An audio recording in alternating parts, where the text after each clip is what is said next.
ఎన్టీఆర్ వైద్య సేవ సిబ్బంది పొరపాటుతో నంద్యాల జిల్లా డోన్కు చెందిన క్యాన్సర్ రోగి తీవ్ర ఇబ్బందులు పడుతున్నాడు.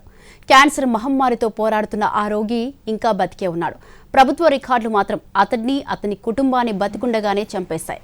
కర్నూలులోని ఓ ప్రైవేట్ క్యాన్సర్ హాస్పిటల్లోని ఎన్టీఆర్ వైద్య సేవ సిబ్బంది చేసిన పొరపాటు ఓ పేద కుటుంబానికి శాపంగా మారింది.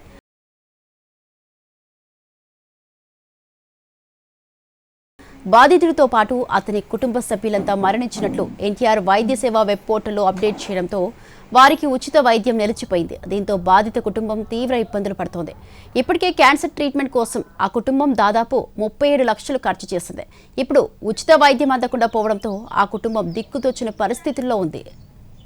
నంద్యాల జిల్లా డోన్ పట్టణం కొండపేటకు చెందిన బెస్త శ్రీనివాసులు తన కుటుంబంతో నివసిస్తున్నాడు. అతనికి భార్య, ఒక అబ్బాయి, ఒక అమ్మాయి ఉన్నారు. శ్రీనివాసులకు క్యాన్సర్ సోకింది. కర్నూలు ప్రైవేట్ ఆసుపత్రిలో చికిత్స తీసుకుంటున్నాడు. ఆయనకు ఆరోగ్యశ్రీ కార్డు కూడా ఉంది. ఎన్టీఆర్ వైద్య సేవ ద్వారా రాష్ట్ర ప్రభుత్వం ఉచితంగా వైద్య సేవలను అందిస్తోంది. ప్రైవేట్ ఆసుపత్రిలో చికిత్స చేసుకుంటే ఆ బిల్లులను ప్రభుత్వం ప్రైవేట్ ఆసుపత్రులకు రియంబర్స్మెంట్ చేస్తోంది.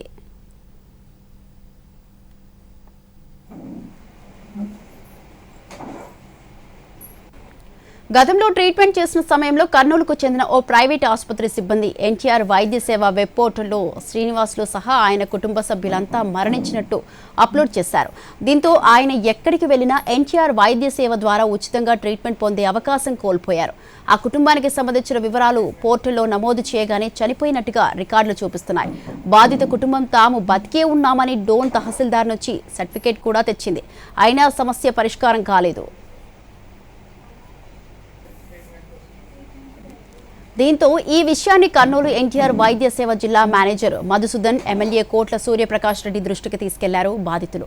శ్రీనివాస్ కుటుంబానికి న్యాయం చేస్తామని హామీ ఇచ్చారు. బాధితుడికి వైద్య సేవ అందిస్తామని చెప్పారు.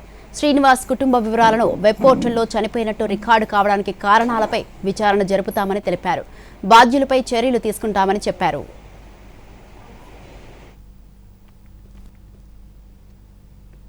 మా నాన్నకి క్యాన్సర్ వచ్చి 2 ఏళ్ళు అయింది. ఫస్ట్ పండు నొప్పి స్టార్ట్ అయింది. డోన్లో చూపించాము. డోన్లో చూపిస్తే వాళ్ళు కర్నూలుకి వెళ్ళామన్నారు. కర్నూలుకి వెళ్ళంగానే చాలా క్రిటికల్గా ఉందని చెప్పారు. సో మేము హైదరాబాద్కి వెళ్ళాము. హైదరాబాద్ కిమ్స్ హాస్పిటల్లో చూపించాము. అక్కడ చూపిస్తే సర్జరీ చేయాలని చెప్పారు. సర్జరీ చేయించాము. 35 లక్షలు పెట్టి మాతో ఉన్న అమౌంట్ అంతా పెట్టేసి 35 లక్షలు ఆ సర్జరీ చేయించాము. బాగుంది. ఇంటికి వచ్చాము. ఇంటికి వచ్చిన తర్వాత మళ్ళీ స్టార్ట్ అయింది క్యాన్సర్. స్టార్ట్ కాగానే మేము అమౌంట్ ఏం లేదు, ఏం చేయాలి అర్థం కాక మళ్ళీ ఆరోగ్యశ్రీ కార్డు ఆరోగ్యశ్రీ కిందకి వెళ్ళాము ఒమేగాకి.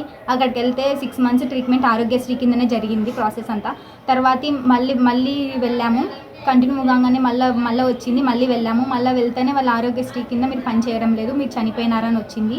శ్రీనివాసులు చనిపోయినారని వచ్చింది అని చెప్పేసి ఇంకా ట్రీట్మెంట్ స్టాప్ చేసేసారు. ఇంతవరకు ట్రీట్మెంట్ మాత్రం కంటిన్యూ అవ్వడం లేదు. మా డాడీ ఇంట్లోనే ఉన్నాడు, ట్రీట్మెంట్ ఏం లేదు అని. ఇంట్లో ట్రీట్మెంట్ స్టాప్ అయింది కాబట్టి ఏం చేయాలో తోచక వీళ్ళని అడిగి మేము తిరుపతికి వెళ్ళాము. తిరుపతిలో చూపిస్తే ఉచితంగా చేస్తామని చెప్పారు ఆపరేషన్ అని. చూపిస్తే తను ఆరోగ్యశ్రీ కింద ఓపెన్ చేస్తే అది డెత్ అని వస్తానన్నారు. సో ఫ్యామిలీ పరంగా ఎవరిదన్నా ఉంటే ఇవ్వండి అని చెప్పేసి మా మమ్మీది ఇచ్చాము. మా మమ్మీది ఆరోగ్యశ్రీ కార్డు ఇస్తే తను ఓపెన్ చేయగానే మా ఫ్యామిలీస్ అందరివి వచ్చాయి. 4 మెంబర్స్ ఉన్నాం మేము. 4 మెంబర్స్ చనిపోయారని వచ్చింది.